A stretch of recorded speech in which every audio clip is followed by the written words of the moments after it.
Hello everyone, Monisha here. In this video, I will be explaining the 15th chapter, that is our environment. In this session, I will be explaining the ecosystem and its components, which includes biotic and abiotic components with its examples, and the main classification like producers, consumers, and decomposers with its detailed description. Let us start the session. Before going into the definition of ecosystem, first we have to understand what is an environment. What is environment? Environment is derived from French word environ, which means encircle.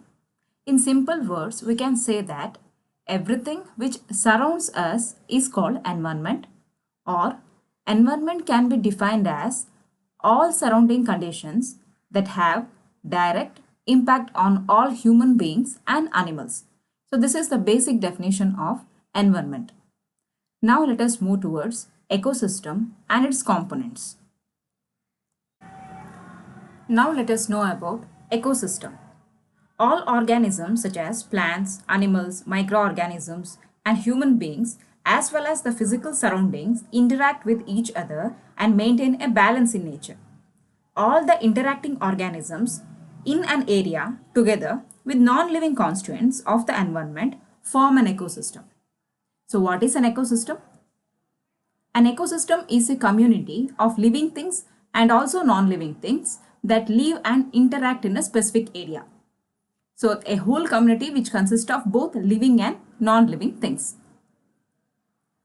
These elements of ecosystem further classified as two groups: living things, that is biotic components, and non-living things, that is abiotic components. The living things consist of flora, that is plants, fauna, that is animals, other organisms like fungi, bacteria, algae, amoeba, etc. And in abiotic components, that is non-living things, considered as soil with rocks and minerals, air, water, sunlight, temperature, climate. So these are considered as abiotic components. We can have further explanation and examples of biotic and abiotic components. So this is the basic classification of an ecosystem. Ecosystem is classified as biotic components and abiotic components. In biotic components, it is further classified as producers, consumers, and decomposers.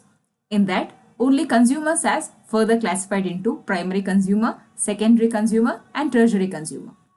The abiotic components, as we already know, is non-living component. It is air, water, wind, soil, temperature, rainfall, etc. So these are the further examples for biotic and abiotic components. Biotic is living things, plants, animals, bacteria, fungus, protists, etc. And non-living things, that is abiotic components, are water, soil, air, minerals, light, etc. There are furthermore factors for this biotic and abiotic components, which are taken from the Biotica Britannica dictionary. Next, we will move on to what is a habitat. It is the place where living things live and grow. So habitat is mainly for the biotic components. It is a place where living things live and grow. Example for habitats are a pond where fishes and other organisms will be there. Habitats like rainforest, desert, ocean, forest, and garden. So these are considered as habitats where living things nurture. Next, moving on to the definition of population. It is a group of organisms that belong to the same species. If same species is there, then we can consider it as population. If one clownfish is there, it is considered as one organism. If a group of clownfishes are there, then it is considered as a population. For example, an olive tree, it is considered as a one tree, whereas a group of olive trees is considered as population of olive trees. Next, moving on to the concept called community. A community is made up of several populations that live together and interact, such as the ecosystem, where not only a single species, different kinds of species will be living together in harmony. That is called as a community. For example, individual. One giraffe is considered as individual, a group of giraffe as population, whereas community means there will be a population of giraffes, population of zebras, population of acacia, that is a group of plants. So all these different kinds of populations is considered as a community. We can also take further example for an aquatic community, a population of one kind of fish and a population of one kind of algae. All these things together form a aquatic community, animal community and various range of community. So these are the examples and definition of habitat, population and community. We can further discuss the classification of organisms like producers, consumers and decomposers. Let us move towards producers, consumers and decomposers. So these are considered as biotic factors: producers, consumers and decomposers. What do all living things need to survive? Energy. What kind of energy? That is the sun. So sun is the main source of energy for all living things around us. In order our earth will get and all the organisms and plants, animals will get nurture by the only one source of energy called as sun. Let us move on to the definition of producers. These are the organisms that use sunlight to make food. The process in which plants use the sun's energy to make food is referred as photosynthesis. Photosynthesis in plants generally involves the green pigment chlorophyll and generates oxygen as a byproduct. Producers are also known as autotrophs. So this is the section of photosynthesis. Plants absorb sunlight and by that it will prepare its own food and leave out oxygen. Examples of producers: algae, plants such as grass and trees are all the examples for producers. Next we have to go to a concept called consumers. Organisms that rely on other organisms to obtain the energy that they need to sustain life. We know that producers are those which produces their own food, but consumers are those which rely on producers to get their food. There are 4 types of consumers: herbivores, carnivores, omnivores and decomposers. So these are the 4 types of consumers we are going to discuss. Types of consumers. There are further classification of consumers: primary consumer, secondary consumer and tertiary consumer. And types of heterotrophs, that is carnivorous, herbivorous and omnivorous. What are herbivorous animals? So these animals consume producers as their source of energy. Example, cow, ox, etc.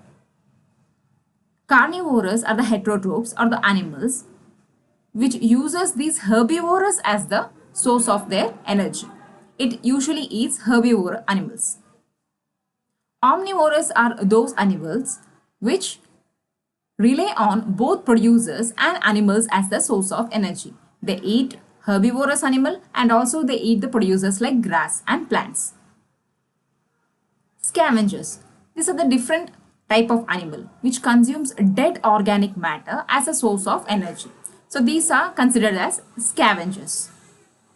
Next, coming to the concept called decomposers. Organisms that obtain energy by breaking down the remains of dead organisms. These organisms can be thought of as a nature's recyclers. These are very important in our mother nature. If decomposers are not there, then whole topsoil or our earth will be covered with dead bodies. So decomposers are very much essential for our mother earth. And these decomposers convert all the dead creatures into topsoil, which again nourishes all the plants. Again it becomes the producers. Again the cycle repeats. Producers to consumers, consumers to decomposers, again to producers.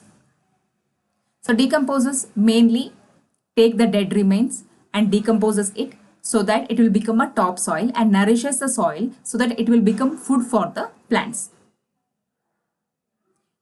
This is a small activity for all you students. You have to identify producers, consumers and decomposers and also scavengers in this group of animals, and you have to comment me in the comment section. Dying for Mother Earth. Hundreds of environment defenders are killed every year. About 200 land and environment defenders killed in 2016. For example, 49 in Brazil, 37 in Colombia, 28 in Philippines, 16 in India and 14 in Honduras. There are many reasons and causes behind these killings. It can be opposing of mining and oil projects, opposing logging, opposing agribusiness, poaching, water and dams issues. But whatever may be the causes, many lives environment defenders are dying. This is an interesting fact about growing plants. Water originating in our national forests provide drinking water for over 3,400 communities and approximately 60 million individuals. So the section comes to an end. Here I have explained only the part 1 about the difference of abiotic and biotic components and the classification of organisms, that is producers, consumers and decomposers. If you have any doubts or any query about the video, kindly comment me on the comment section. Thank you. Thanks for watching my video.